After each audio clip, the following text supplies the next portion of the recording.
We'll hear argument first this morning, Case 21-757, Amgen versus Sanofi. Mr. Lamkin? Thank you, Mr. Chief Justice, and may it please the Court.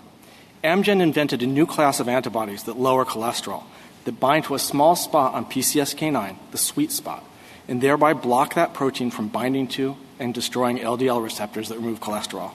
Amgen had in hand 384 examples before the Texas article Sanofi cites as hypothesizing such antibodies, before Sanofi began researching PCSK9. This case concerns the requirement that patents enable skilled artisans to make and use the invention. The roadmap in Amgen's patents allows skilled artisans to easily make those antibodies every time, using 2 new anchor antibodies that cover the entire sweet spot so skilled artisans can be certain to make all the claims antibodies, including defendants' examples. The Federal Circuit here never identified a single actual antibody that's in the claims that can't be made or requires undue experimentation.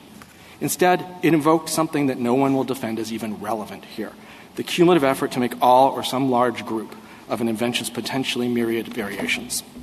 This Court's cases, however, reflect the Act's pragmatic, boots-on-the-ground focus on enabling skilled artisans who want to practice the invention on a concrete action, making and using the invention.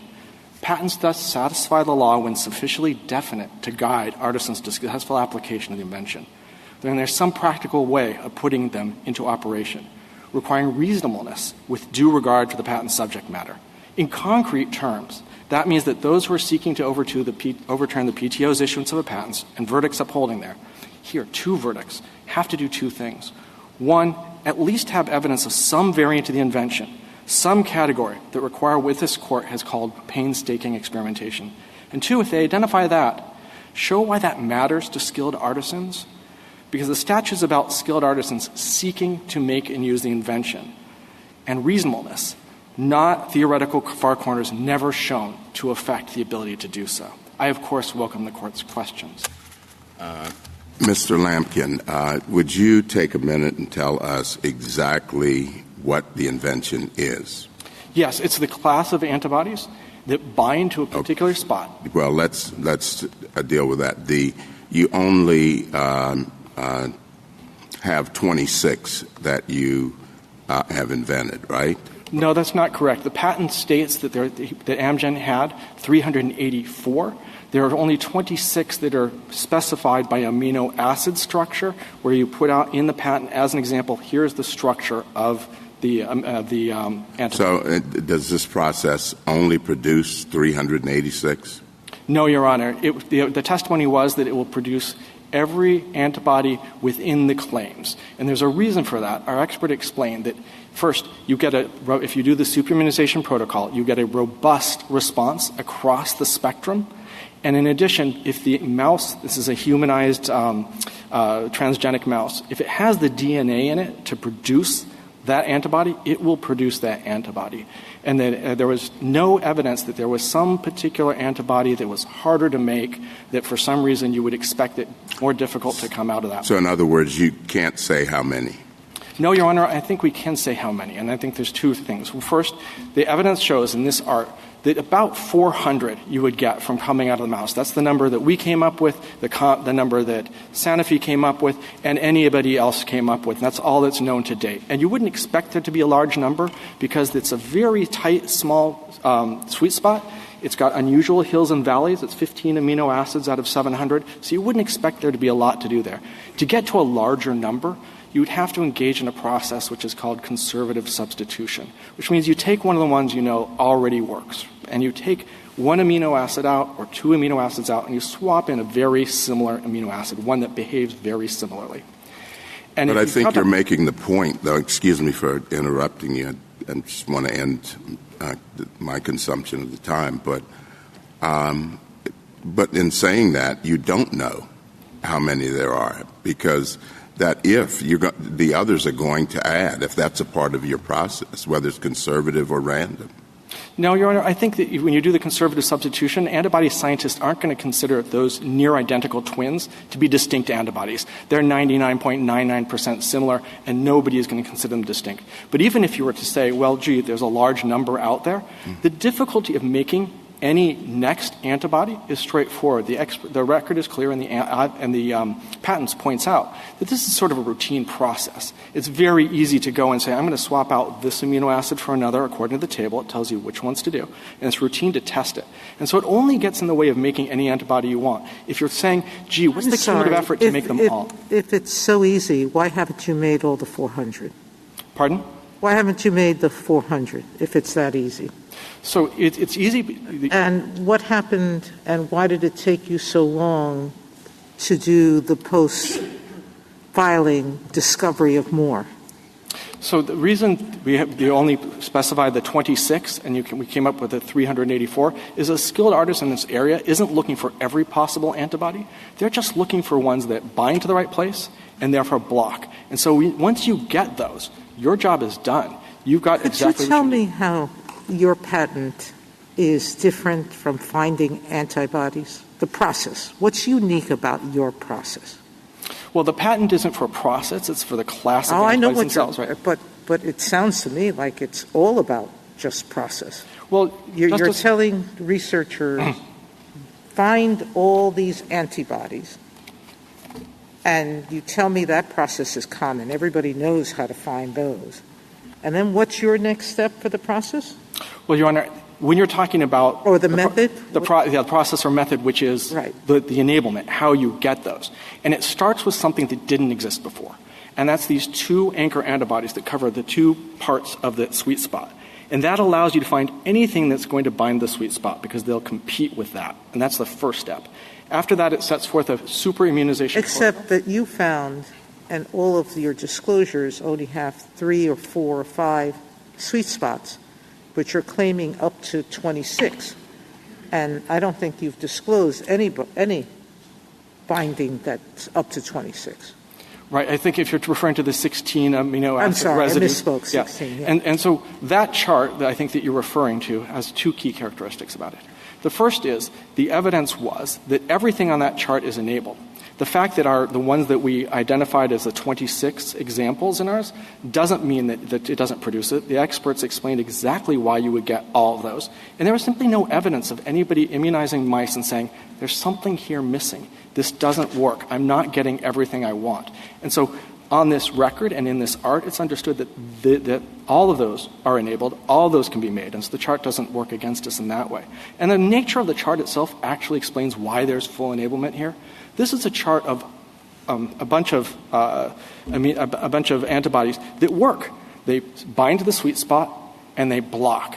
And none of them is identified to work better or different than the other. So to the skilled artisan, they're all the same. Mr. Lampkin, just a few questions, I hope that are quick ones.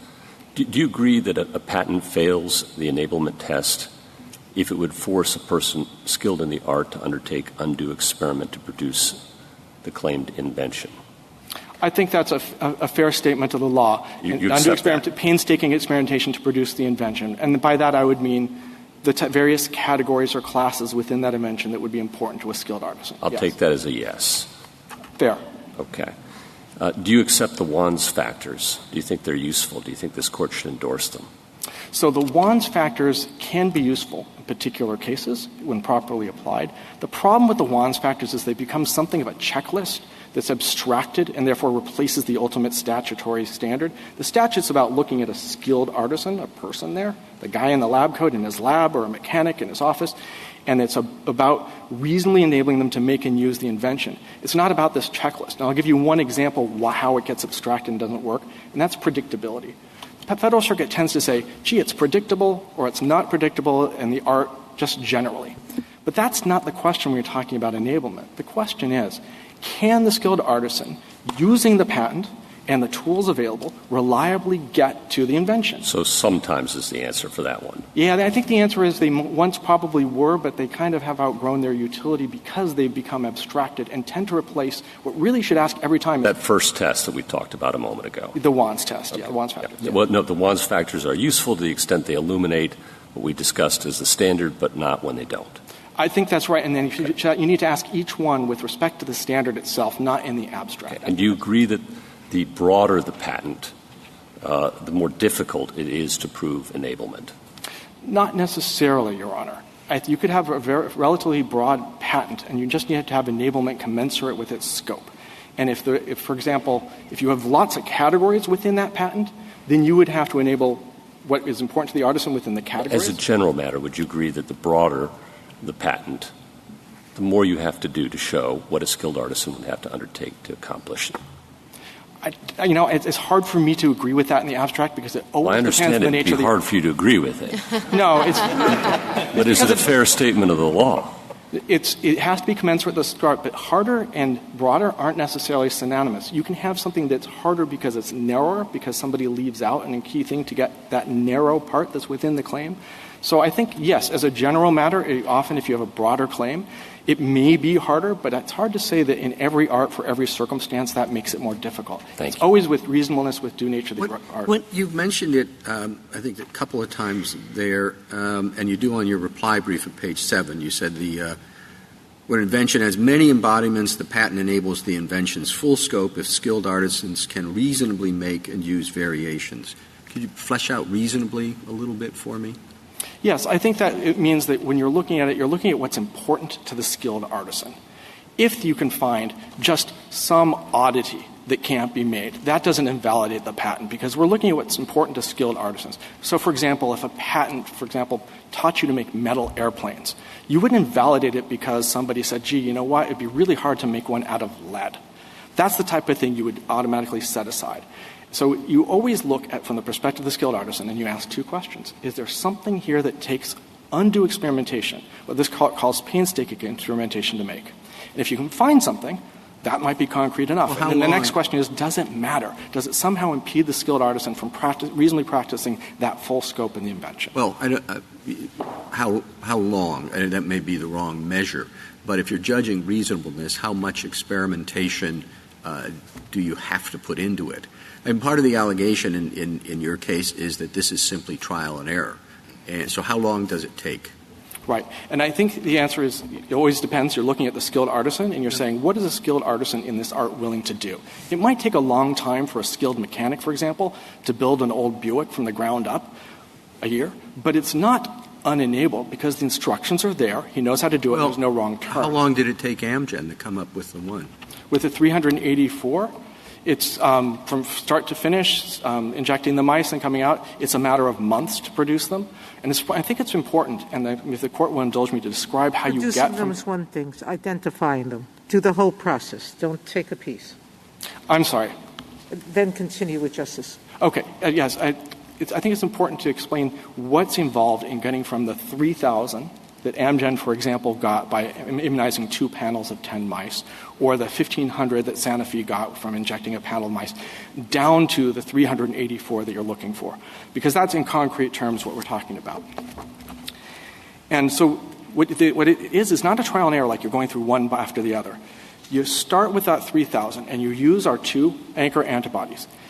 And it simply costs $30. This is the record, Court of Appeals Appendix 3909, to go through those 3,000 to knock it down to 384. And why is that? It's because in 2008 at the time, there's these high-throughput machines, wells of 384, and the testimony is that the robotics do it very rapidly and very quickly, thousands of wells, hundreds of plates in a very short period of time. So if someone's going to say it's undue experimentation to take these 3,000 antibodies that the mice produce, these humanized mice produce, and put it in a machine and wait for it to at the cost of $30, that's undue experimentation. That is very odd. It's totally divorced from the nature of the art. And in fact, the Wands decision that we all have been citing back in 1988, back then, 35 years ago, described and said, look, the process of filtering out the antibodies that you don't want, getting rid of that byproduct, is something that skilled artisans are prepared to do in the ordinary course. This is just what antibody scientists do. It's not undue experimentation. The patent examiner that looked at this understood that it was not undue experimentation. Somebody who is himself skilled in the art.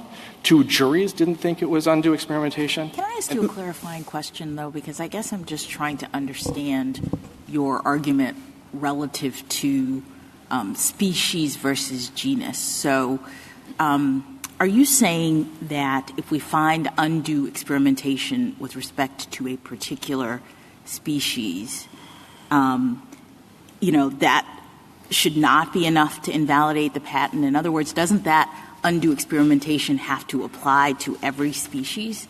No, we're not saying that it would have to apply to every species.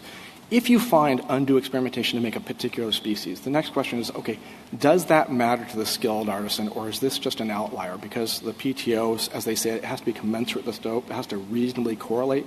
But if you just have a one-off that doesn't mean anything to skilled artisans, you're not going to invalidate the patent. How many of those one-offs can you have, though? So in sort of numerical terms, how many one-offs can you have? If you have so many that it means that you're searching for a needle in a haystack, and you don't have instructions on how to do it, so that it is that trial and error for years on end, it's Edison and Consolidated Electric going through every type of, then you would not be enabled. And there's a case called Atlas Powder from the Federal Circuit that explains that. But I guess I thought you'd have to have the undue experimentation standard applied to every species. No, Your Honor, I think it would be, you would do it for every category that matters. So if there's meaningful categories, and there's a case from the Federal Circuit called Autotech and that explains this. If there's meaningful categories, then you would have to enable across those categories, what FibroGen called across the scope of the claim. So what are the categories here? So in this case, there isn't evidence before the jury that it really matters whether you bind to 2, 3, or 7. In fact, Sanofi's own expert testified that it has no correlation. There's no correlation between the number of amino acids that are bound and the blocking, and that's at Court of Appeals Appendix 3787.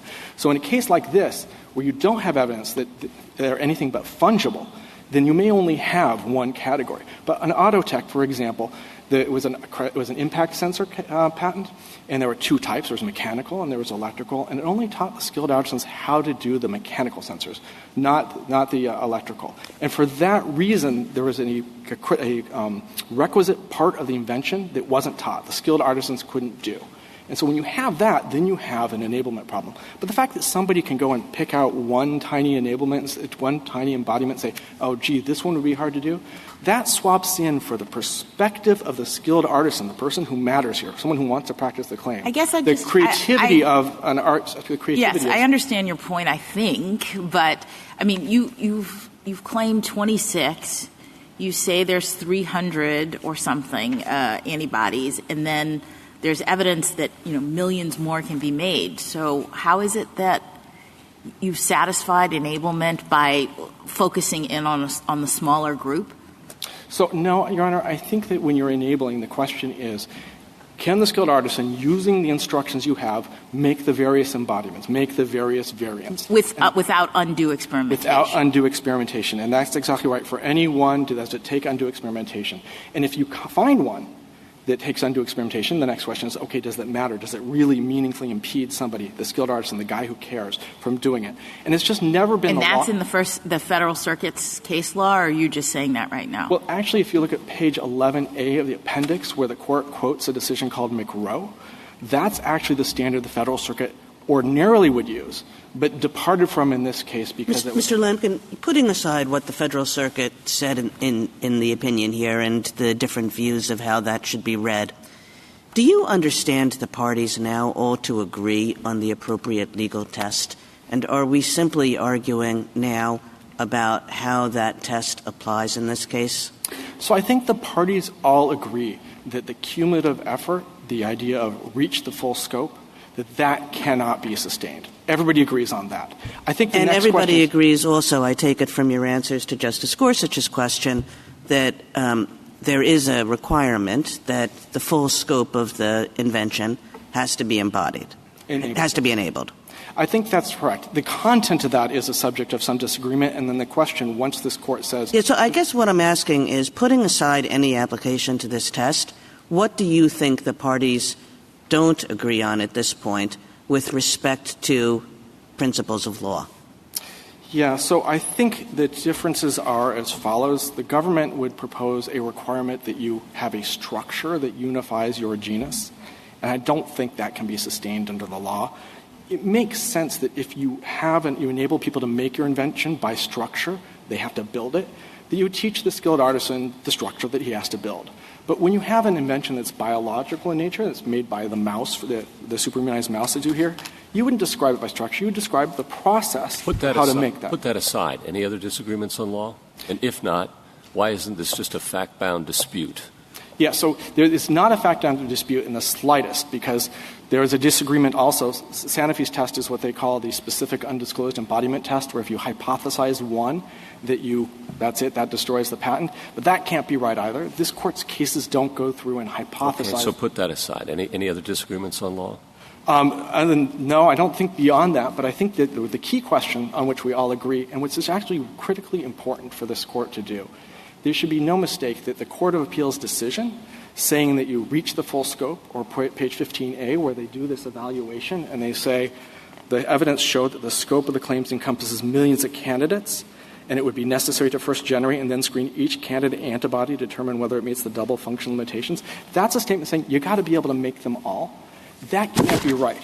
And even having that, even if there's uncertainty as to what the Federal Circuit meant by that, that uncertainty calls for the Court to bring clarity, because make no mistake, this is a very damaging decision. The impact is tremendous. You cannot, for example, the PTAB now has twice invoked the decision for the idea that you have to be able to make them all within a reasonable period of time. That has to be able to do a cumulative scope test.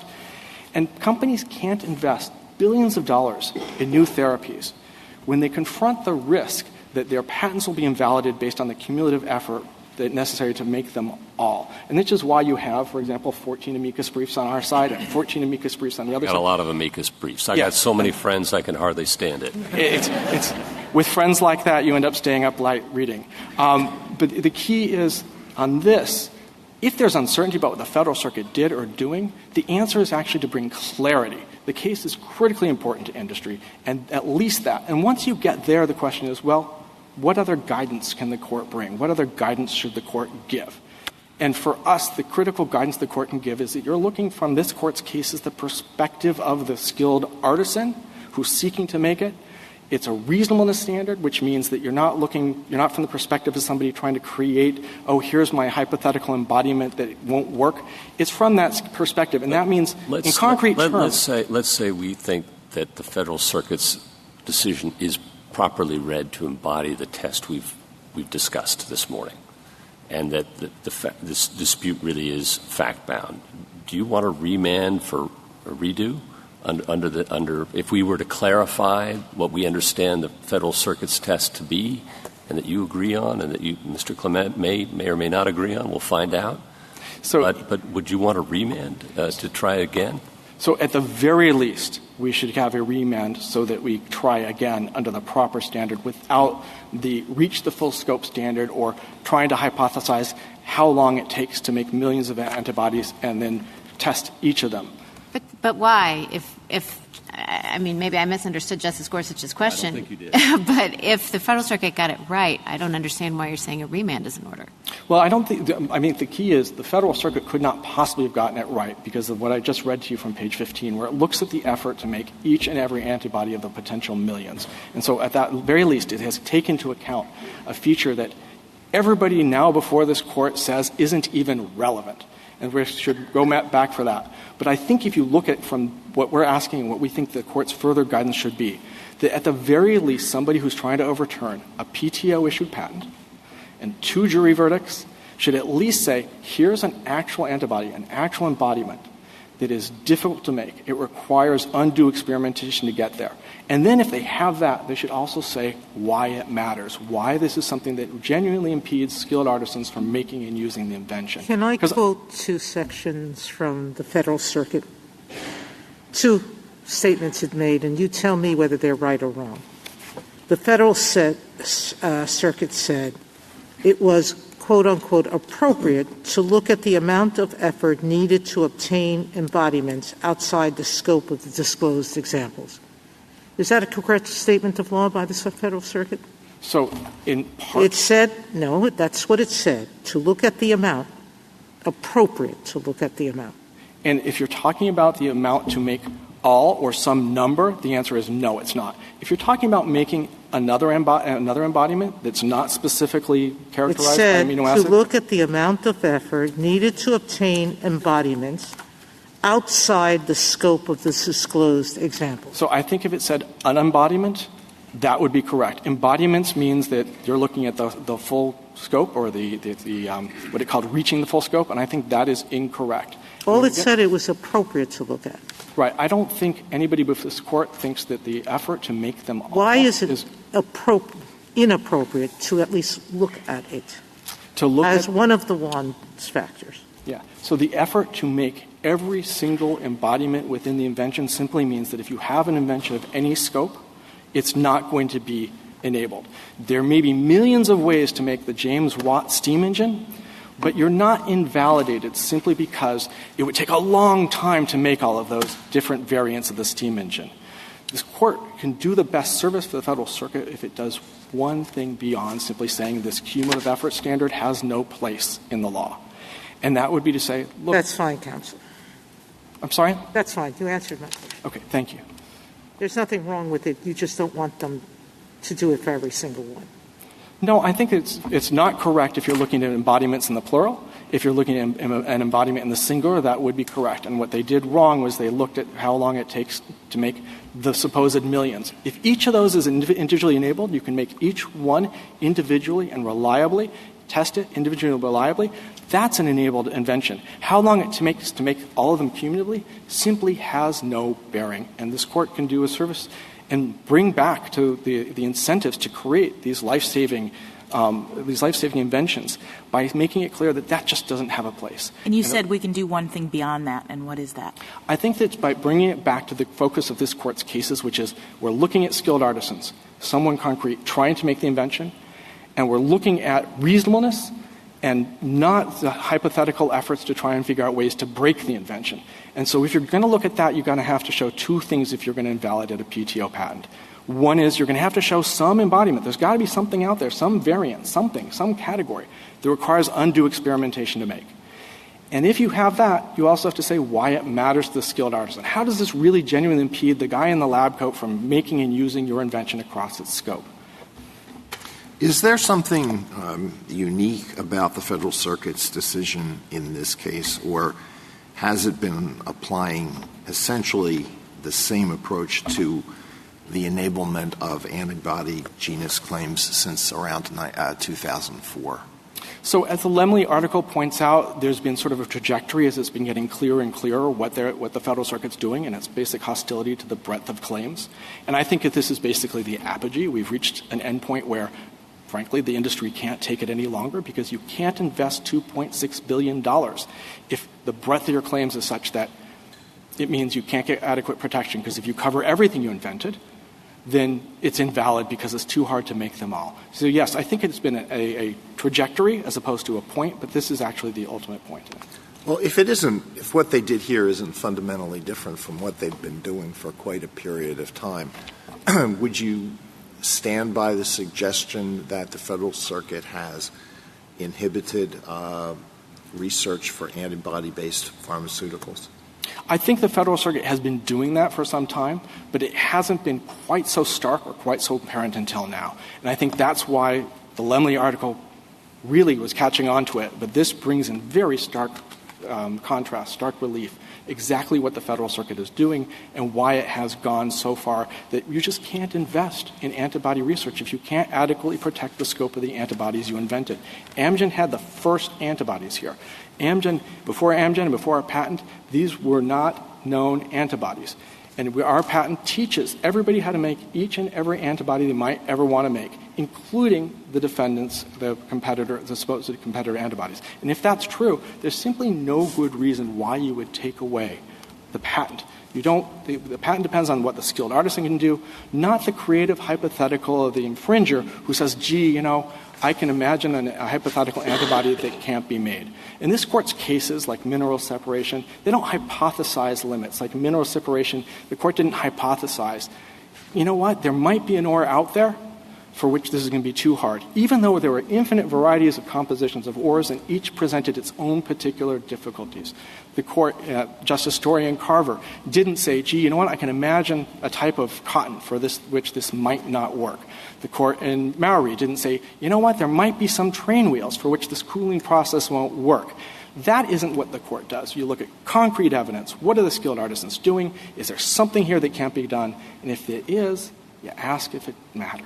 Can you explain how your roadmap differs from the basic research plan that you and your competitors have been using since the mid-2000s when you were all attempting to discover or identify antibodies that bind to PCSK9 and block LDL receptors? Yes, and I think the first and most critical thing about the roadmap is these two new antibodies that didn't exist before our invention.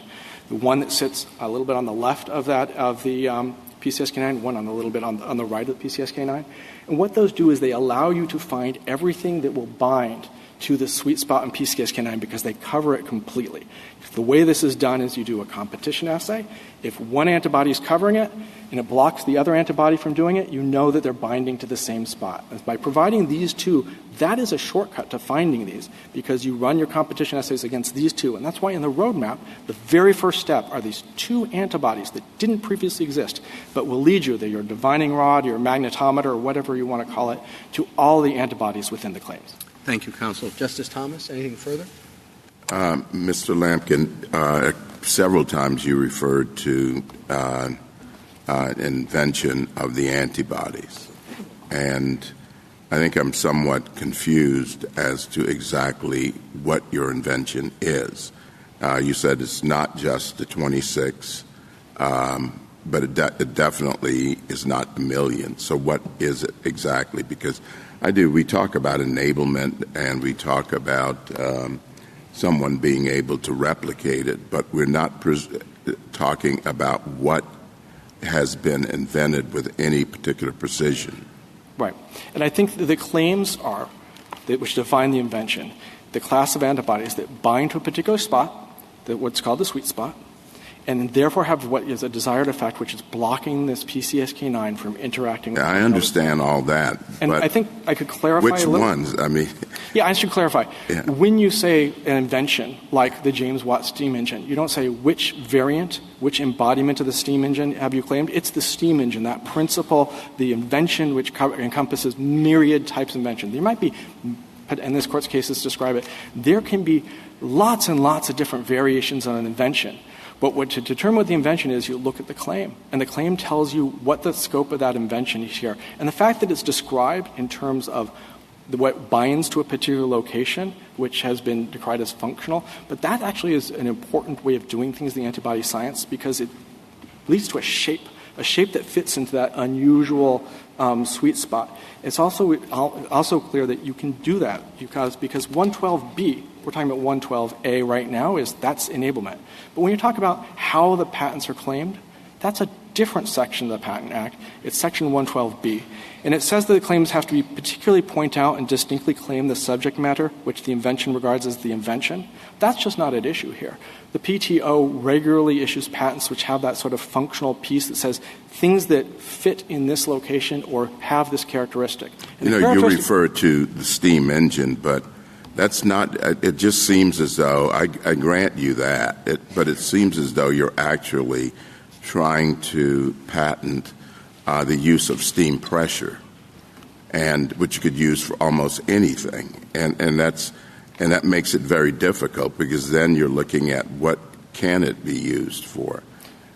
So here I'm still not getting – if you said we're just patenting the 26 that we have found or the 300 that we have found, I don't think we would be having this discussion. And what I'm trying to understand is what it is that you're patenting beyond the antibodies that are there, those 300 or those 26. Right. And I think if you're asking what is the category, the group of meaningfully distinct antibodies that fit in that claim, we're talking something in the range of 400. But if the question is different, if it's asking what do you mean when you say the antibodies that bind to a particular sweet spot and therefore block, that category is what we invented. That didn't exist before. We teach the world how to... So you invented the category, so you're not claiming just the antibodies, but the whole category of those antibodies. That is the nature of a genus claim or any claim that has considerable scope. We don't claim just the variants of the steam engine. You categorize the steam engine, and that's entirely legitimate. So let me ask you this question. How do you respond to the example in one of the amicus briefs about the complicated lock, and that you simply figure out the combinations by trial and error? Yeah, and I think the answer is for an enablement here, which is the question. The roadmap gives you all of the antibodies that are going to fit to that spot, all the ones that are going to fit into those hills and valleys. The evidence is the roadmap gives them all, because if the mouse has the DNA to produce them, and the robust immunization protocol is going to give you something across the full spectrum of the claims, that is within the claims. And I should point out that this enhances innovation. Look, the patent means that others aren't going to go and separately, they're going to look for things that are separately patentable. It pushes them away from sort of copycat antibodies that operate on identical principles in identical ways with identical results. If you truly want different therapies, you protect this sort of patent, and then it tells people, well, if you're going to do this sort of thing, it has to be better and separately patentable as a result. Or it pushes them to completely different non-antibody treatments. Novartis, for example, has an siRNA solution that they're working on. Novo Nordisk is looking at a small molecule, which means you might be able to take it as a pill. Or you have antibodies that work by a different principle. So Novartis has an H1 Fab that binds outside the sweet spot, but blocks anyway. Or Merck has something called 1G089, which binds on another location still, but it mitigates the impact of PCSK9 not by blocking, but by affecting how it affects when it's absorbed into the mouth. Thank you. Justice Alito? No. Justice Sotomayor? Justice Gorsuch? Kavanaugh? Just a couple things to make sure I'm clear. You said to Justice Gorsuch, I think, that you accept the Federal Circuit precedent wands. Are precedents also precedents that you accept, or are there any that you would say have steered us in the wrong direction as we approach this? Your Honor, I accept all of this Court's precedents, and I think I should be clear about wands.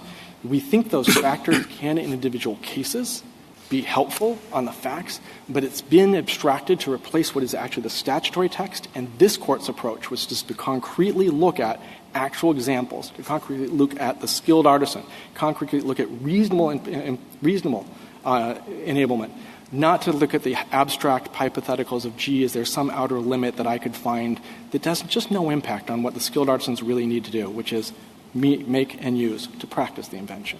In the interest of providing clarity, the Solicitor General's brief at pages 14 and 15 had three hypotheticals about cake, stew, and bread. I don't know if you're remembering all three of those hypotheticals, but do you agree with how they presented those, if you remember them?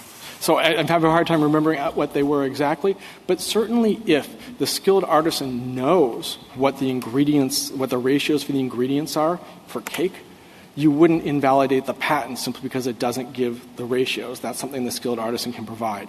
And when you're using and sometimes things like that, which are chemical interactions, aren't particularly good analogies when you're dealing with a biological invention, which is the way you make and use this, the way you generate these antibodies isn't by following a cake and bread formula. It's by super immunizing the mice, taking the results and filtering them down using this high throughput process that goes very quickly down to the ones you desire. And if that gets you every embodiment within the claim or every embodiment that anybody cares about, it's enabled. And someone who has the clear and convincing burden before the jury is a critical point. And then when the jury rules against them, they have the burden of proving that no reasonable juror could think they failed to meet their clear and convincing burden. That's a very high burden. And it means you're going to have to come up with something concrete that can't be made or requires undue experimentation and explain why it matters. Thank you. Justice Barrett? Just one question. What if before the jury you have an expert who shows why? I mean, proving the negative would be pretty hard for Sanofi to do, right? So what if you have an expert who can tell the jury this is why the function described would not be capable of producing them all? Yes. So I think that is one way to do it, and they could even also say it would take undue effort. But in this case, it's interesting because you have no testimony saying why it would be in principle, on some reason basis, harder to make Praluent or the competitor antibodies than what Amgen produced. And in fact, our expert, Dr. Reese, explained that he thought that even Praluent was among our original 384 because the mouse's DNA can make it, and you have a super immunization protocol, which means you get a robust result across the claims. And so against that evidence, when they have the burden of proof, they're going to have to explain pretty convincingly to the jury, clear and convincing evidence, why there's something out there that isn't easy enough to make that it doesn't constitute undue experimentation. Thank you. Justice Jackson? So I understand your burden points, but is there evidence in this record that the experimentation required to produce undisclosed species using your roadmap is routine? Yes, Your Honor. It is the methods disclosed in the roadmap are routine as routine can be. This is what skilled artisans have been doing since 1988 in the WANS factors. We said this is routine, filtering out what they call the hybridomas, or what the antibodies that aren't wanted, to get the antibodies you want is routine. And I give you one example. So our expert explained that all these machines that are used for it would be in any properly organized lab and would do it rapidly and very quickly, thousands of wells, hundreds of plates in a very short period of time. That's as routine can be. This is what antibody scientists do. And can I just go back to Justice Thomas's point? So given the routine nature of this, can you just help me to understand the numbers? So you did this and got 26, but you say they're 300. So the patent itself explains, and this is on page 236 of the Court of Appeals appendix, that when we did ran 2 panels of 10 mice, we got 3,000, which were filtered down to 384. The 26 are something different. The 26 are the ones where we went through and figured out the exact amino acid sequence and then listed them in the patent. And there's a reason why you don't go and do 384 amino acid sequences for every one of them in the patent. First is that patent laws never required you to list all of your embodiments in there. That's just never been a rule. And it's not a rule for good reason. The Patent Act requires you to have your patent be concise. Our patent is already 380 pages long with just those 26 amino acid sequences. But is the question whether starting with the 26th, someone without undue experimentation could get to the 384 and then possibly to the 3,000? Is that the way to look at this? No, Your Honor. I think of the 3,000 that the mouse initially produces, only 384 are going to bind to the sweet spot. And so you don't want to go the reverse direction to the ones that don't bind to the sweet spot. All right, but at least to the 384. Right. So you would go from your 3,000 to your 384, and that's where you stop. Now, if you want to make variants of those that may not be meaningfully distinct, you can do something called conservative substitution. And the patent explains that that is also a routine and well-known way of doing it. You take one of the amino acids. Can I just ask you as a very simple Yeah. So you say that you are claiming the class of antibodies that bind to a particular spot and therefore block. That's my sort of shorthand for what you've said. So is that class comprised of 384 species or more? It's somewhere in the 400 range. I couldn't tell you if that's exactly 384. I would say that 384 probably covers the full range of meaningfully distinct antibodies. So when we see millions, someone said millions, you say that's not even a reasonable estimation. It's important for me that the millions comes from a different way of making additional antibodies. You start with one that works, one of those 26, for example, and you swap out amino acid or 2 for one that's very similar according to a table that's in our patent. So would you be claiming those or not? Yes, so those are fully enabled because it's very routine. The patent describes that it's routine to swap out one amino acid for another that's very similar. And the evidence shows that those are routinely work. But even if it were, you could make millions that way. And you could count, hypothetically, by swapping out every single one of these amino acids along this chain. So just to be clear, you're beyond the 400. You claim all of the swaps. Yeah, so those swaps are all enabled. They're all within the claims. There's 2 pieces to it, though. First, an antibody scientist isn't going to look at that near-identical twin and say, that's a different antibody. They're 99.9% similar. That's going to be basically the same antibody. But even if you want to consider that a different antibody, it's enabled because everybody's able to do that routine process of swapping out the amino acid. Everybody, if you want to test it to confirm that it works, it's probably not necessary because the evidence showed that they all reliably work. Sanofi didn't identify a single one that doesn't work, that somehow breaks its ability to bind. If you want to do testing, that's routine. So any one you want to make from those 26 by doing an amino acid swap, you can make it. And that is clearly enablement. That's what you're looking for, the ability to make the next one and always succeed in making it, and it's routine across the board. And you think that gives others enough notice as to what you've claimed? I mean, to the extent that you could swap out any of the antibodies and suddenly we're in the millions. I guess I had understood that patent also was, to some extent, your specifications were about notice to other people and other inventors. So certainly it's very easy to determine whether or not you're inside or outside the claims. And there's two different techniques you could use. One was what I talked about was the competition assays. If you compete with something that binds the sweet spot, if you can't bind when that's already present on the sweet spot, then you're within the claims because you also bind the sweet spots. There's also something called alanine scanning. And alanine scanning in 2008 was very common. And it not only tells you if you bind to the sweet spot, it actually tells you the specific residues that you bind to in the sweet spot. But I've got to do the experiment in order to know this, right? Yeah, you would have to do that, but it is routine to do that and was routine in 2008. And it's not at all, when you're dealing with something very small, you can't always just sort of hold it up and look at it to see if it matches. You're going to have to do a little bit of work to make sure that it's true. All right, but that's thank you. Routine. Thank you, counsel. Thank you. Mr. Clement?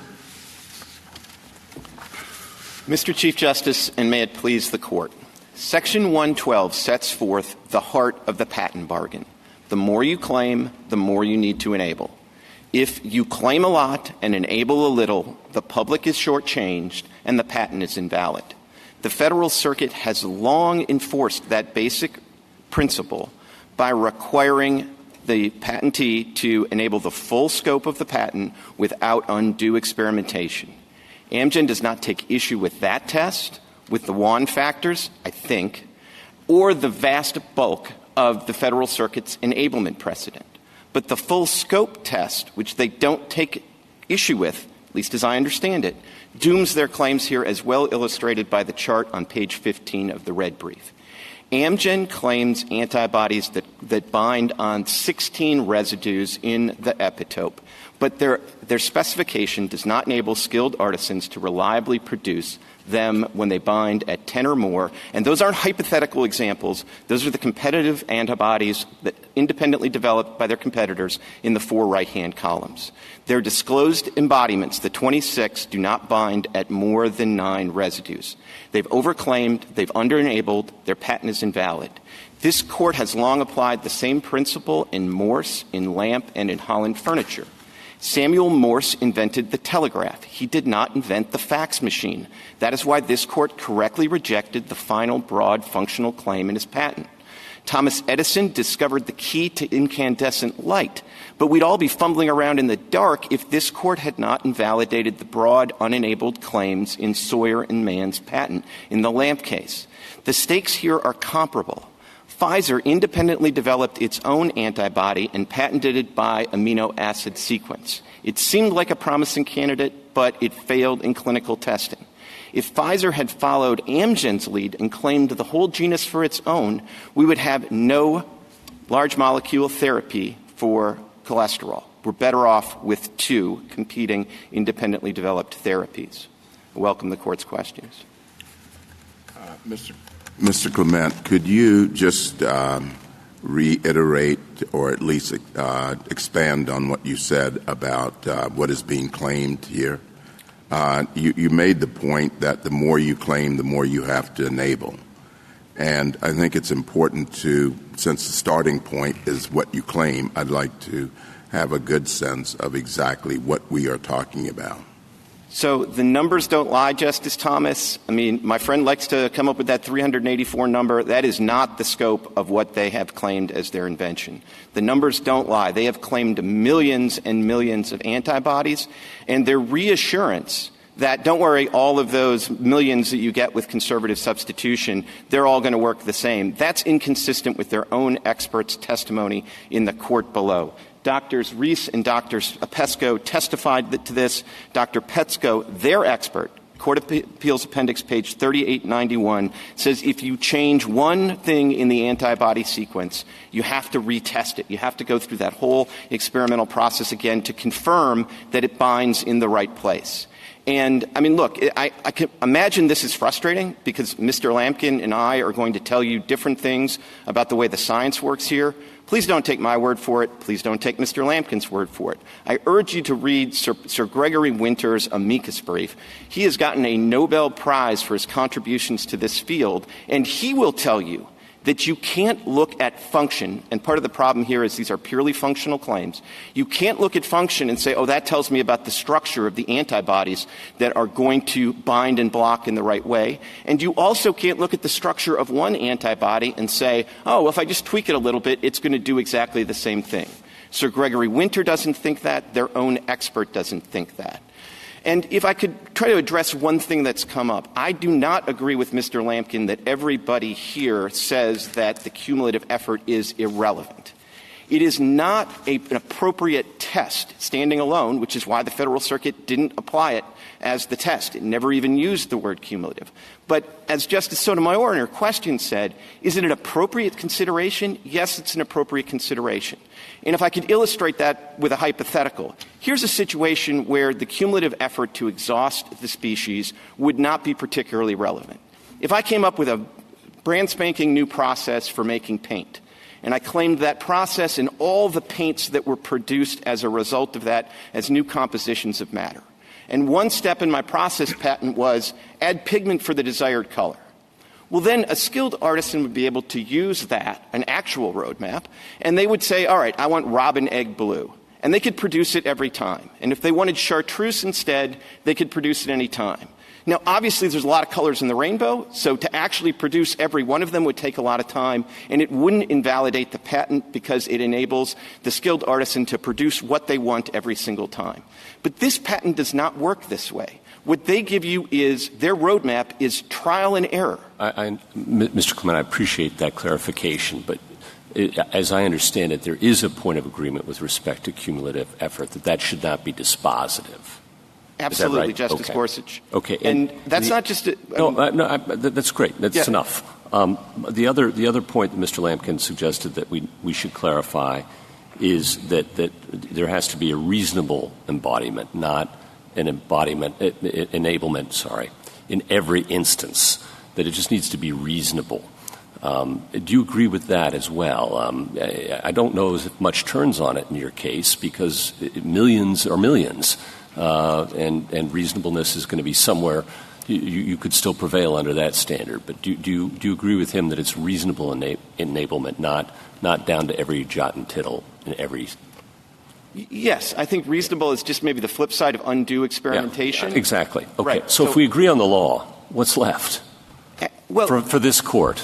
Nothing, except maybe a dig. That seems, and honestly. And Mr. Clement, is there any other point of law that you feel as though you and Mr. Lampkin are in disagreement on?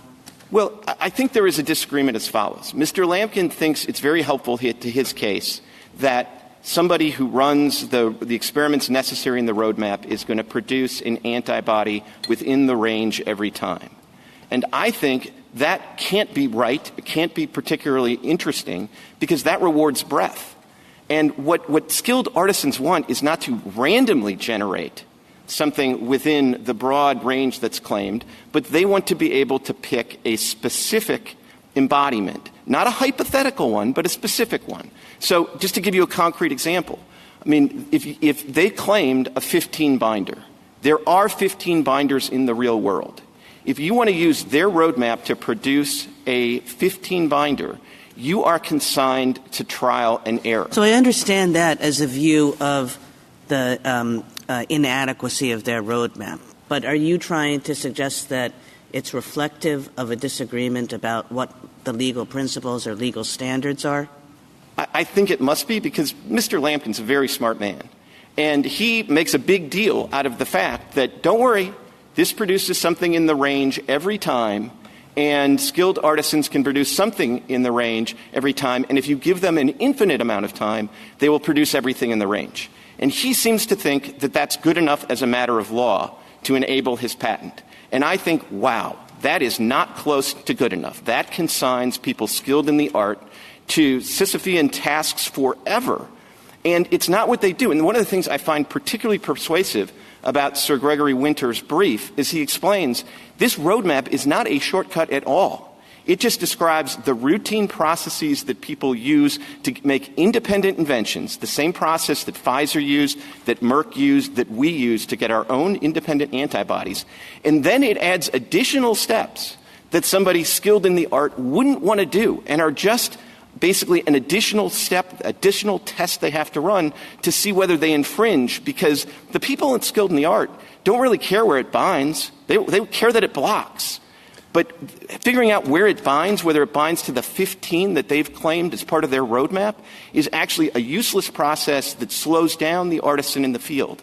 And I do think there's an important point that shouldn't get lost in all of this.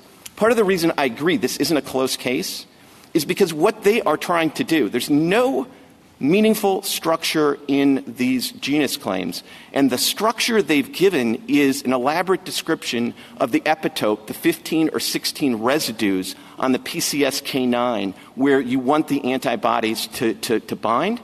The problem is, and the reason they can't claim that as an invention, is because of this court's myriad case, because that exists in nature. These antibodies are independently generated by scientists, but the antigen and the epitope, all of that exists in nature. And so what you have before you is a particularly pernicious kind of claim, because not only is it a genus claim that's purely functional or double functional, as the Federal Circuit described it, but it's really a workaround of myriad, because basically they're pointing to something that exists in nature and they're saying, we claim everything that works to bind there and block. Mr. Clement, could I just take you back to what you said about cumulative time and effort? Is time and effort relevant at all, or is it the nature of the effort that's required? So you say cumulative time and effort is not the test, but at the other extreme is the relevant factor the effort necessary to make and use any individual embodiment. So would you just clarify what is the relevance of time and effort? So I think they are both relevant. I actually agree with Mr. Lampkin that they're both sort of relevant evidence that gets to the ultimate inquiry, which is there undue experimentation? And in some respects, the more important word isn't undue, it's experimentation. And let me just contrast the particular claims that go by antibody sequence. Our claim to Praluent, their claim to Repatha, the Pfizer claims, they give you the amino acid sequence. And so somebody, a skilled artisan, every time doesn't have to really engage in any independent experimentation. They can look at it, they can reproduce the amino acid sequence. Regardless of how much time it takes, there's no experimentation in there at all. But under their broad genus claims, you can't do that. You can do it as to the 26, and we'll give them the 26, but as the chart on page 15 shows, we're not even close to infringing the 26. We are structurally fundamentally different. So to get to the genus, what you do is you go in a lab and you start injecting mice, and you inject them with the antigen, PCSK9, and then you get a bunch of antibodies that are produced. Then you pour them over and see which ones bind on PCSK9, and you might be able to test them for blocking. But Mr. Clement, isn't the issue whether or not that is not routine or that's undue? I mean, you sort of took undue out of it. But as I read the test or understood the test, some experimentation by the skilled artist is allowed. So how do we know whether the steps that you're talking about are undue for the purpose of the standard? Well, here's the thing, Justice Jackson. I think the problem is in certain scientific areas, a form of experimentation is routine, but it's still experimentation, and it's still not what you're supposed to get in a patent. When a patent, you're not supposed to just say, all right, do what we did. Start from scratch. Start with mice. Yeah, but it sounds like you are going beyond the undue experimentation test. You're saying that unless the claims in this patent are such that a skilled artisan could pick it up and go right from one to the other without any experimentation, the patent is invalid. And I didn't understand that to be the case. And then I must have misspoke, because that is not my position at all. Isn't that what predictability is about? Isn't it the work of predictability in your argument that you say, unless you can predictably, by doing what the roadmap says, reach this particular result, the patent is invalid? No. Predictability goes to experimentation and undue. If you have something that enables the skilled artisan to pick essentially any point in the genus, as in my paint example, I want a particular shade of paint, I can produce that one very readily. I mean, maybe I have to do a little bit of mixing with the pigment, but that's not the kind of thing, that's the reasonableness, that's not a problem. But if you tell me that the way I have to produce robin egg blue paint is to just throw in a pigment and wait until, I'll get a random color and wait until robin egg blue comes up, that is both undue and it's experimentation, and it's not covered by the patent. I was just trying to explain to Justice Alito that I think both words are important because, there are some things that involve time and effort, but they're really just sort of tweaks at the margins. And I don't think it's an accident, just to go to this Court's cases and the cases my friend relies on, I don't think it's an accident that all his best cases are process patents. Because if you think about a process patent, it's often going to be the case that if it's, if you have a process patent for making bricks or for cooling railroad tires. Well, if it's a humid day, it might react a little bit differently. You might have to tweak it a little bit to get the mix right on a humid day that's different from a day when it's zero humidity. And in the same way, if it's 90 degrees out, maybe your cooling process for the wheels differs if it's 30 degrees out. And those are the kind of tweaks that you expect a mechanic to be able to do, and you'd say that's without undue experimentation. But it seems quite strange to me that when you're claiming compositions of matter, and millions of them, that the only way that you can get there is to essentially replicate the experimental process that the four innovative companies went through to come up with these in the first place, plus, as Sir Gregory Winter says, an additional step that doesn't help anybody, but just ends up taking more time because you're basically testing as to whether or not you infringe their patent. Mr. Clement, could you put things in simpler form for me? It sounded to me that your adversary was saying that most of this work is done by computers, that you inject the mice, the antigens appear, and the computer then sorts them out to see which have the sweet spot or not. That's what I understood him to say.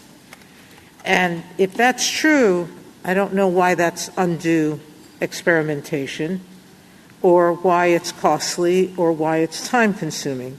You're saying there's more to this process than that. So break it down to me into steps so that I can understand why you're saying that this is undue. I understand it with the paint, but I'm not understanding it with this process. So in this process, let me just hypothetically say what would happen if I wanted to say, if I were a scientist and I wanted to say, I want to use their roadmap to produce a 15 binder because I want to test whether the 15 binder is any better than the 7 binder, which is their Rapatha.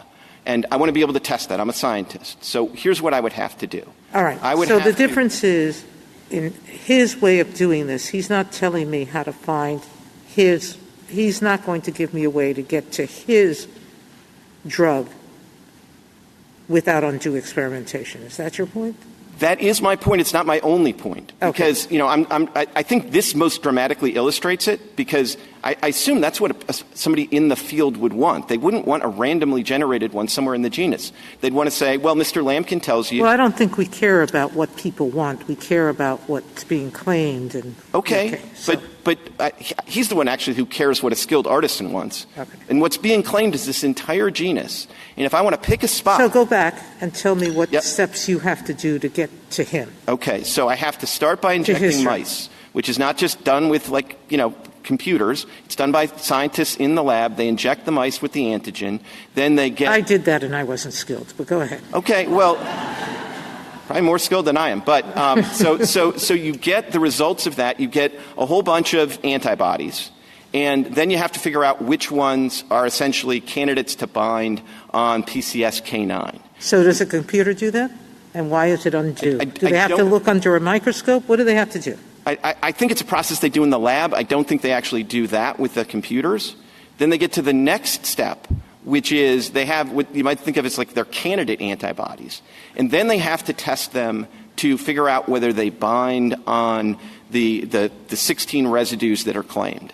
And that is a time-consuming process. It is not just a simple matter of like running a computer. Again, people do that in the labs. I don't understand all the details to be candid.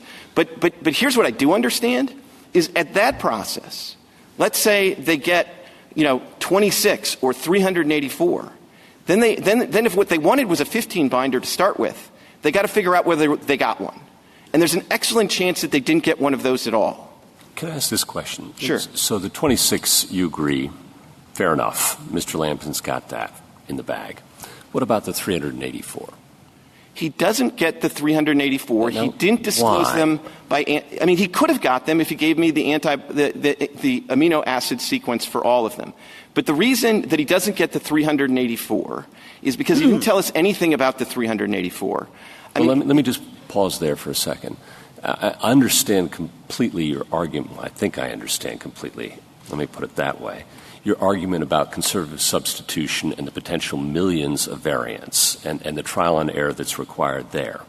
I'm not sure I understand how that applies to the 384. So, honestly, the 384, I just have to take Mr. Lampkin's word for it.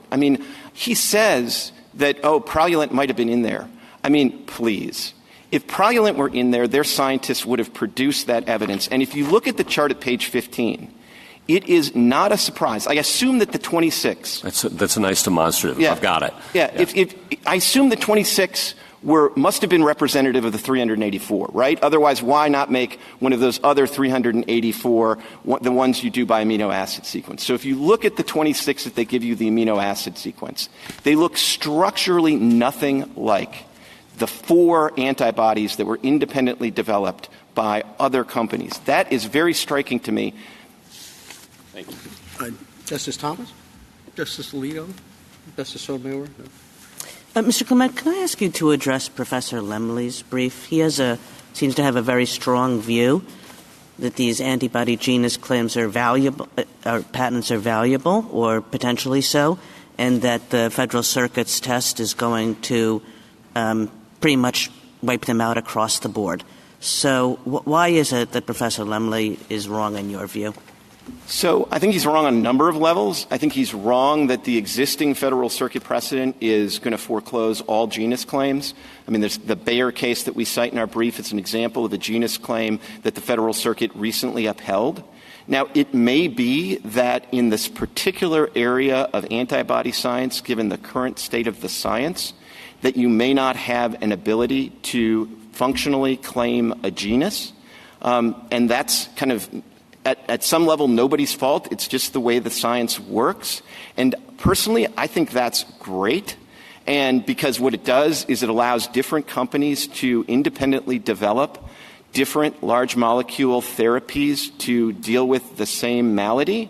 And if you look at the Fish and Richardson brief, it goes through and shows that there are a number of situations where there's one antigen or pathogen that people are trying to target, and they target with different multiple large molecules, and that can be hugely important. I want to make clear, my friend and I do disagree on a factual matter. He wants you to believe that everything in this genus is fungible. And, of course, it's fungible with respect to the 2 functions claimed by definition. But they're not functional. They are different compositions of matter. They can work very different ways. Somebody can tolerate one and not the other. And the best evidence of that is the Pfizer experience, right?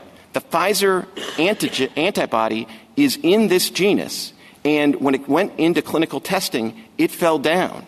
So if Amgen's had fallen down for the same reasons that Pfizer's did, we'd be without the treatment because they claim the whole genus and they wouldn't enable it. So tell me if this is wrong. As I understand what Professor Lemley could be wrong for one of 2 reasons, right? He could be wrong to say that the Federal Circuit test is going to basically invalidate all these patents, or he could be wrong in thinking that these patents are valuable. I hear you saying that he might be right about the Federal Circuit's test invalidating most of these patents, but that's okay because we shouldn't want these patents around.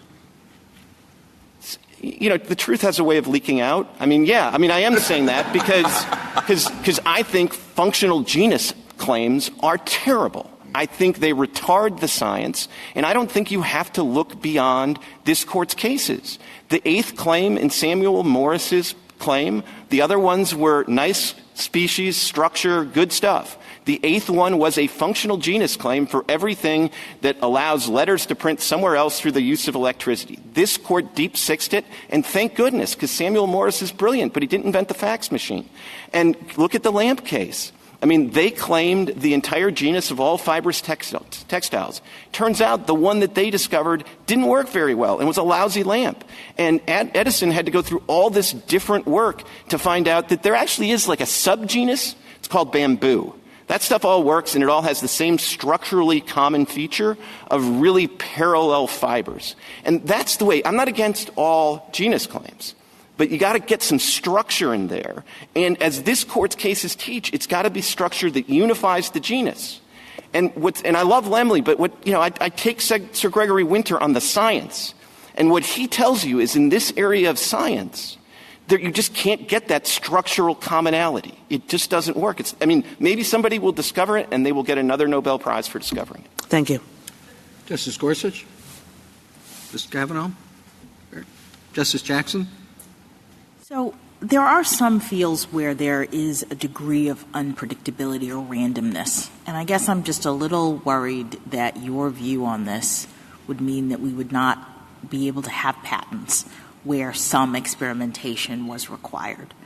Can you just speak to that a little bit more?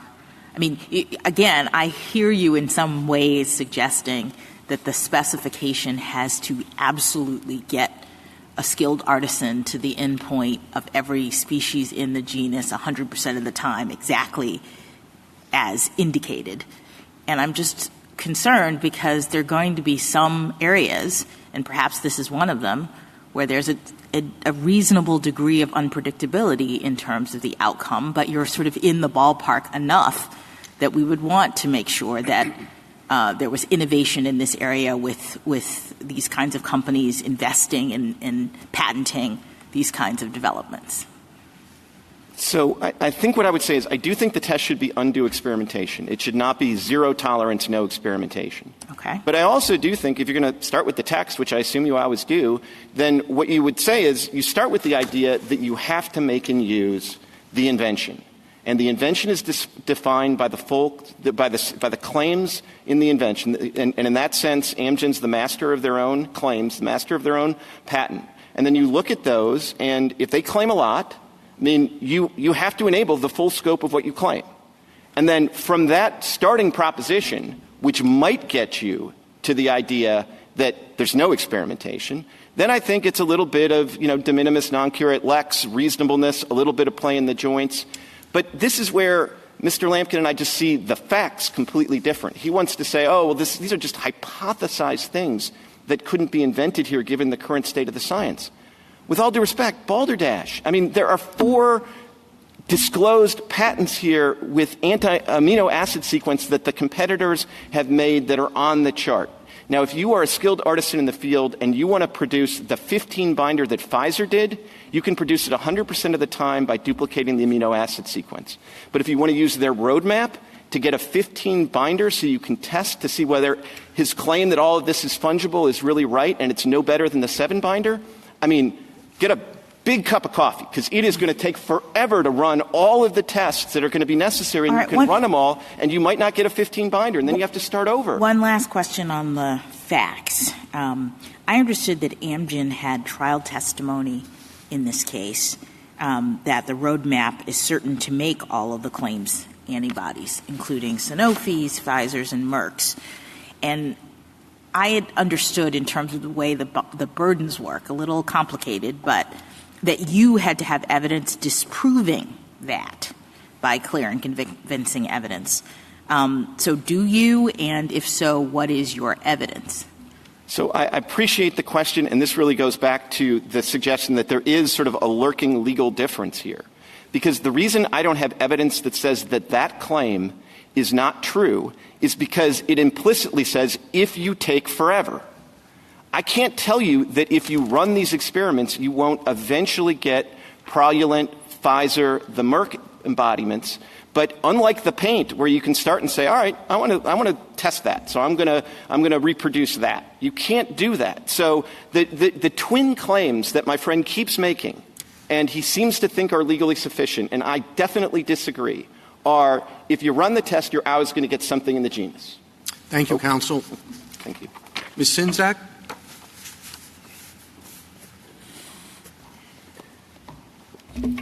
Mr. Chief Justice, and may it please the Court, I think I want to pick up where Respondent's Counsel left off with a very important fact, and that is that if an antibody has already been created, a scientist who wants to make that antibody is not going to go into a laboratory and inoculate a mouse.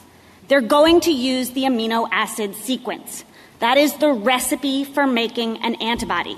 That is why the government says that for the 26 exemplars within the patents that actually, where Amgen has actually listed the amino acid sequence, those antibodies are enabled. Because if a scientist wants to go into the lab and it wants to make that antibody, it has the recipe. It has the amino acid sequence. And I also do not want you to take my word on the science, but I do want you to take the expert testimony on the science. And I think that if you look at trial transcript 225, you will see that Respondent's expert explained that the amino acid sequence is the recipe. If you look at the winter brief at 14, it explains that the amino acid sequence is the recipe. And if you look at Amgen's own brief at 13, it says, how should you start their roadmap? You should go in and you should use the amino acid sequence of the antibodies that they actually invented and make those antibodies. And then you should go through this whole elaborate mouse inoculation process. So the reason here, just on the clear facts, that this is not an enabled genus is that they have not given the information that a person skilled in the art would need to make and use all of the antibodies within the genus. It really is that simple. And I think that we need to be very careful about when we hear claims that this is complicated science, and we need to start going beyond the sort of the basic text that says you have to be able to make and use the invention. We have to start relaxing the rules, and we have to say, not can you make and use every antibody within the genus, but, do you really need a particular antibody? Does it really matter, I think, is what Petitioner's Counsel said. It is very dangerous, I think, to start asking those kinds of questions, because the truth is we don't know if it matters. This is an unpredictable field. This is a field where developments are getting made every day, and they haven't made certain antibodies within this genus. We don't know if one of those antibodies is going to be the one that really works to beat the cholesterol problem that causes heart attacks, that works better than everything else, or the one that's going to be tolerated by more patients, or the one that's going to be cheaper to manufacture. We don't know that. And so we can't say, does it matter? What we have to ask is it different? And this isn't some new rule that I'm coming up with. Under the patent law, it has never been the case that you say, is this better? You don't have to build a better mousetrap. You have to build a different mousetrap. And here we know that the respondent, they built a different mousetrap, right? Their antibody, it binds to different parts of the antigen. So it is different. It is not simply the same. And I actually think you see in the reply brief that even Amgen knows it's not the same, because the government explained that there is a doctrine out there that prevents copyists, that prevents someone from making a great invention and then having someone else just make a tiny change and knock it off. And it's called the doctrine of equivalence. And it's been in this court's cases for 2 centuries.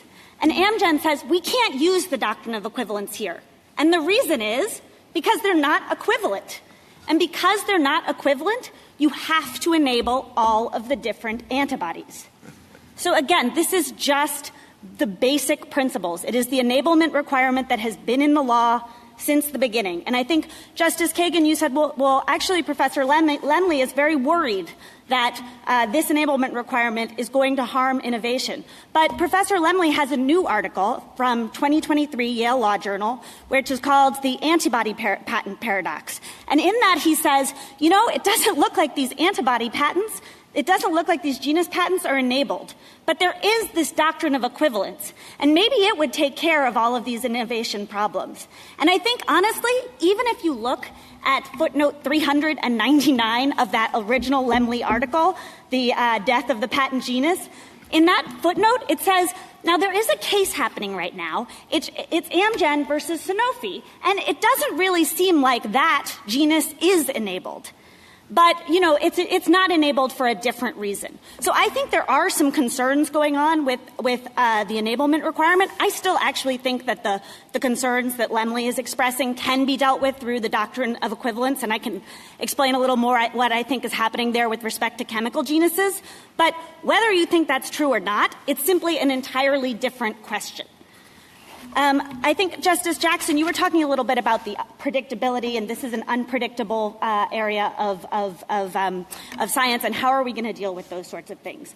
I think it is correct. This is an undue experimentation question, and we're going to say, is this something that a person skilled in the art is going to be willing to do? And quite honestly, at the time of wands, I think that people were a lot more comfortable doing the mouse inoculation process. And the reason for that, and I hate to bring in yet another complicated area of science, but recombinant DNA technology was in its infancy. So I don't know that you really could use an amino acid sequence to go into a lab and just make a particular antibody. So at that time, actually, if you wanted to claim a particular antibody, what you would do is deposit that antibody, or it's called a hybridoma of an antibody. You would deposit a hybridoma in a depository, and then if another scientist or if another company wanted to make that antibody, they could sort of check it out and clone it, and that's how you would make that particular antibody. But if you wanted to kind of just go into a lab and make an antibody de novo, you really would have to inoculate a mouse and hope. But you don't have to do that anymore, right? Now we have a recipe, and because we have that recipe, I think the idea that you would tell scientists, well, just go and run that mouse process until you get what you're looking for is really absurd. And I would also caution, again, this idea, which I think undergirds a lot of the arguments here on petitioner's side, that we need to make new rules for new science. It's a dangerous idea. And you think about Consolidated Edison, where the first people who invented that light bulb with carbon filter paper, they really thought they had the best light bulb. They did, but they were wrong. They were simply wrong. And when we kind of make these predictions, you can stifle innovation. And I think this is another sort of response to the Lemley brief. What happens when you allow a genus patent that will will cover not just something that has been invented, but also things that have not yet been made and used, is that nobody else has the incentive to go out and make and use them. So let's say you have this 15 binder, right?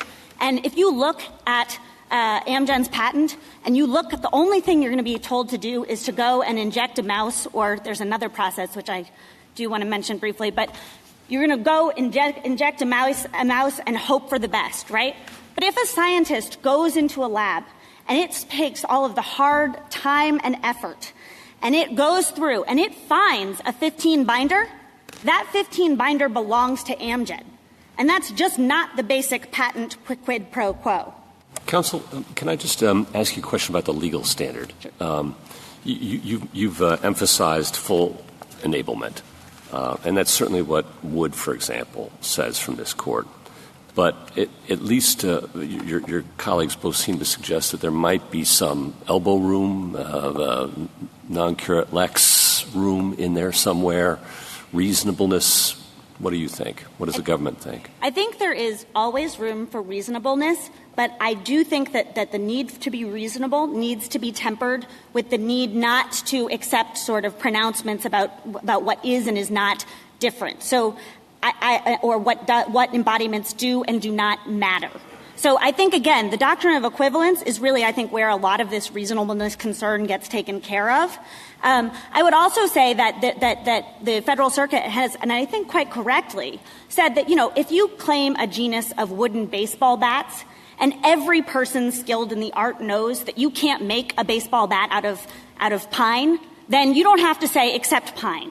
Because the plain text of the statute says a person skilled in the art. Okay. So I think there you would have a little bit of reasonableness. And then a similar question with respect to cumulative efforts. There was some discussion about that and maybe some agreement that cumulative effort may not be the right – it may be a consideration, but it's surely not a dispositive one if the patent did clearly specify every single time you're going to produce a winner. And the problem here, as I understand Respondent, is that that's no guarantee. Even if you do everything right and you follow all of it, conservative substitution, you're going to have some winners and you're going to have some losers. But if you could, for example, every single time get a winner, then the fact that it would require a long time to get them all wouldn't necessarily defeat a patent, would it? No. Okay. It certainly would not. I do agree with Respondent. It can be relevant, and I think it can particularly be relevant if, for example, you figure out that 10 of a million types of there's a million types of ammonia in the world, and 10 of them can be used instead of gasoline to run super efficient cars, right? But you don't know which 10. So you just claim the genus of ammonia that can be used to run cars. And then what you're saying is you have to go out there and try them. And you may actually have to try all a million of them to get to those 10. And so there the cumulative effort is relevant because you're going to be there testing and testing and testing. So I just a few minor factual points. First of all, I think that 400 number is misleading because, first of all, it's or the 385 number. So that is that's how many they got when they ran this mouse process once. But this is not a product by process claim. They're not only claiming those 385 and. They're not only claiming antibodies made by mice. They're claiming these antibodies that bind and block made through any process. And I also think that, at least looking at their expert testimony, I'm not sure that all of the competitor antibodies can be made with that mouse process. And I say that only because I look at trial transcript 758. And if you look at that, their expert is talking about the various competitor antibodies, and it says, you can run the mouse, and we think you would get Praluent by running the mouse experiments, but actually you would need to get this phage library to make another of the competitor antibodies. To me, that looks like they're saying the mouse has some limitations, so you're going to need to use a different process. And I actually think you heard Petitioner's counsel up here conceding that you're not going to be able to, you're not necessarily going to make everything with the mouse because you're going to have some of these conservative substitution. You're going to make some antibodies with conservative substitution. And I think what he was saying is that, that's in addition to those 400. So I do think, just as a factual point, we need to be careful and precise, and what I would urge the Court is to look at the winter brief, but then to also just focus on the legal question here. And I think answering that legal question just means reiterating the enablement inquiry that this Court has been applying and applying and applying for 200 years. Counsel, is there anything that Mr. Clement said this morning with which the government disagrees? I did not hear anything. Okay. And on the doctrine of equivalence, wouldn't that be less protective of the investment someone might make to pursue these inventions in terms of its, I would say, maybe I'm not remembering right from earlier cases, but it seems to me that would be less protective and therefore less of an encouragement to investment. I mean, to the extent that Petitioner is asking for protection for things that they have not enabled people to make and use, I think you're right, because I don't think the doctrine of equivalence is going to get them things they haven't invented yet. But I also think that that's just the basic patent quid pro quo. You don't get a patent on anything that you haven't enabled people to make and use. So I guess I would say, yes, not being allowed to have their patent is going to get them less, but that's exactly what the law requires. Justice Thomas? Would you comment briefly on the relationship between the enablement inquiry and the invention, the claim? It seems as though, as Mr. Clement said, that the more you claim, the more you must focus on the enablement analysis. And I don't think you commented on that. I think that is often the case. You need to provide enough information to enable a person to make any given embodiment of your invention. And, if you've claimed a lot of different things, you may have to put in a lot more information. I would say that sometimes I think it's going to be more, you're not going to have to give a ton more information. My understanding is that, for example, with respect to a chemical genus, you might be able to say, I'm talking about this family of chemicals that have this helical ring structure, and this chemical group that hangs off of it can be one of these 5 things, and that's actually going to enable a chemist, not me, to make tons and tons and tons of different things. Or in this area, I think there's, if I understand your argument, and Mr. Clements, this area doesn't seem to have the same predictive quality that you would find in some of the other areas. For example, his paint mixing would be relatively easy. But as you move along to the other antibodies in this area, it seems as though it's trial and error. It's more, each one has to be assessed on its own terms.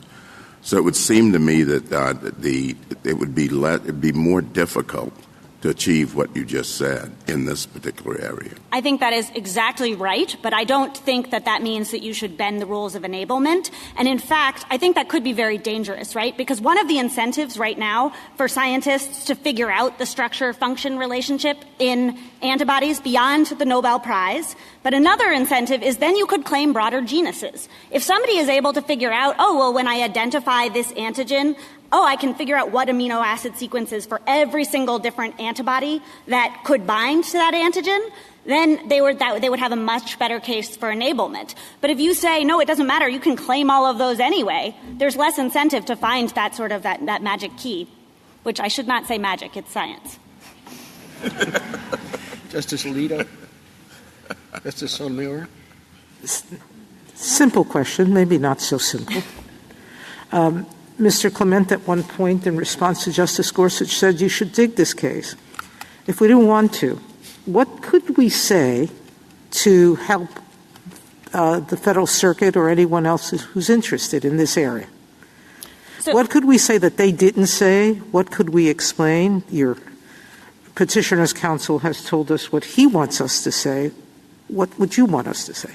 So I think, first of all, you could dig the case. We do not think that the Federal Circuit said anything wrong here. I think that some of the arguments that we're hearing from petitioners suggests that it might be useful to clarify that you really do need to enable each of the different embodiments that you're claiming, that you can't say these ones don't, quote, matter, because that's simply not first of all, it's hard to know what that means other than if you're invoking the doctrine of equivalence, which petitioner said he can't invoke. But that requires sort of a predictive judgment that could really freeze innovation by saying, don't worry, don't find that 15 binder, it doesn't matter. And of course what they're saying is it doesn't matter, but by the way, if you do find it and it does something truly amazing, we own it. Justice Kagan? Justice Gorsuch? I guess in response to what you said to Justice Sotomayor, it would be important for this court to say it essentially agrees with the Federal Circuit because there's been, as Justice Kagan points out, a lot of critiques of the Federal Circuit's approach, and if billions of dollars are on the line, this court saying as much along the lines that you proposed would eliminate that uncertainty about the legal standard, and then everyone would know it's up to Congress. I agree with that completely, and I think also with that final point, which is, I think, an important one that maybe hasn't been discussed here, that to the extent you did think that the petitioner had a good point that antibodies are just different and basic patent rules don't work, then the body that needs to make a special antibody exception is going to be Congress, not this court. I also completely agree that I do think it would be helpful to the extent there are scientists still out there making these broad genus claims that are going to stifle innovation. I do think that that's a danger to an innovation, and especially in the medical fields where, as from what people who know better than me tell me, antibody innovation is key, and we don't want people claiming more than they've really invented. Thank you. Justice Barrett? Justice Jackson? Thank you, counsel. Rebuttal, Mr. Lampkin? She's mine. Thank you. The key fact for this case is that Sanofi has not identified one antibody that would require undue experimentation to make. Sanofi likes its chart. We like that chart as well, because the whole purpose of that retrial was so that they could prove that those competitor antibodies aren't made using the roadmap. And the jury disagreed. There was no evidence of anybody ever saying, gee, I tried to make one of those competitor antibodies. It didn't come out the first time. I know the government points out that you might use a phage display for one, but the patent's disclosures explain that you can use the mice and you can use phage displays, and this is how you would get them. And all this tells me, at the bottom, is there's a reason out there why we have trials, why we have juries, and why we have patent examiners, so that we're not retrying all the elements of the case before this court. Before this court, the question is, did they prove that there's something you can't make or takes undue experimentation to make? And that evidence, that proof is simply absent. In terms of Winter, I think it's very interesting to get the functional equivalent of an expert report when you're in the Supreme Court. If the court's interested in the response to that, it so closely parallels Sanofi's brief in the Court of Appeals that I would recommend the court to look at our reply brief there, and it will have the answers to virtually everything that Mr. Winter has. And turning to the issue of millions.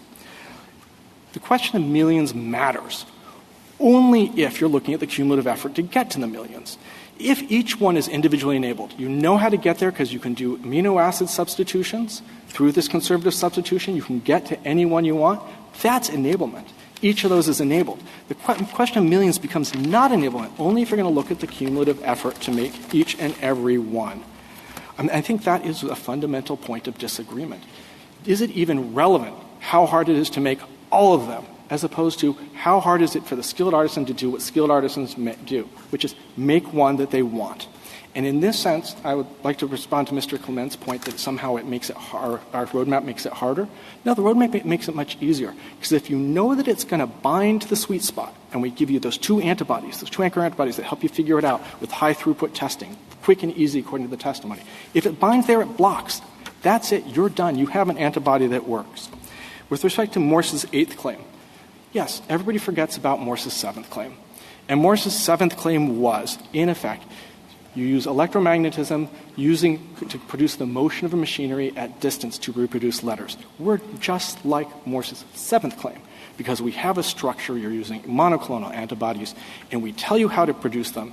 And these are all monoclonal antibodies that have a characteristic that you can observe, that they bind to a particular place, and by binding in that place, they produce the function you want, blocking. There's a lot about criticizing functional claiming here.